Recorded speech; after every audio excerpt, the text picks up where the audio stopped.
លោកហ៊ុនសែនបានសរសេរថា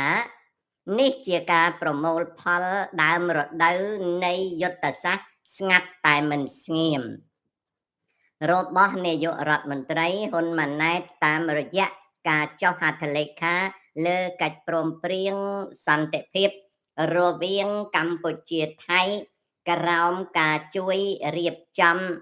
របស់នាយករដ្ឋមន្ត្រីម៉ាឡេស៊ី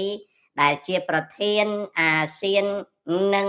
ប្រធានាធិបតីអាមេរិកដូណាល់ត្រាំការរក្សាឲ្យបាននៅសន្តិភាពទាំងនៅក្នុងប្រទេសទាំងជាមួយប្រទេសជិតខាងគឺជាអាទិភាពកម្ពុជារបស់យើងនេះគឺជាសំណេរនៅទំព័រ Facebook របស់លោកហ៊ុនសែនទាំងលោកហ៊ុនសែនហ៊ុនម៉ាណែតមិនទាន់បានចេញផ្សាយឲ្យដឹងនៅលាយលក្ខណ៍អក្សរជាភាសាអង់គ្លេសនៃសេចក្តីប្រកាសរួមកម្ពុជាថៃឡង់ទេក្រសួងការបរទេសនៃកម្ពុជាចេញសេចក្តីប្រកាសព័ត៌មានថ្ងៃ26នៅក្រុងគូឡាលំពួរតបនឹងការអញ្ជើញរបស់ឯកឧត្តមអាន់វ៉ាអៃប្រាហឹមប្រធានអាស៊ានហ៊ុនម៉ាណែតនាយករដ្ឋមន្ត្រីនៃកម្ពុជារួមជាមួយ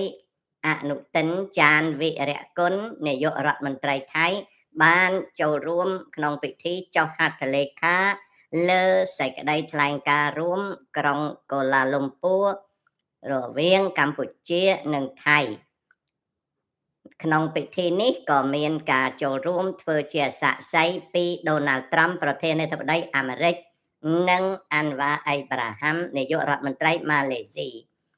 ថ្ងៃនេះត្រូវកត់ត្រាជាព្រឹត្តិការណ៍ប្រវត្តិសាស្ត្រដ៏មានសារៈសំខាន់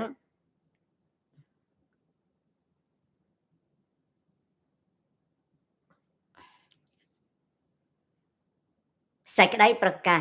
របស់ក្រសួងការបរទេសមិនបាច់អានចប់ទេពីទំព័រសម្បូរទៅដោយការអួតអាងនិងលុញលិតតែប៉ុណ្្នឹងទេរីឯសេចក្តីជាខ្លឹមសារនៃការប្រកាសរួមគ្មានទេ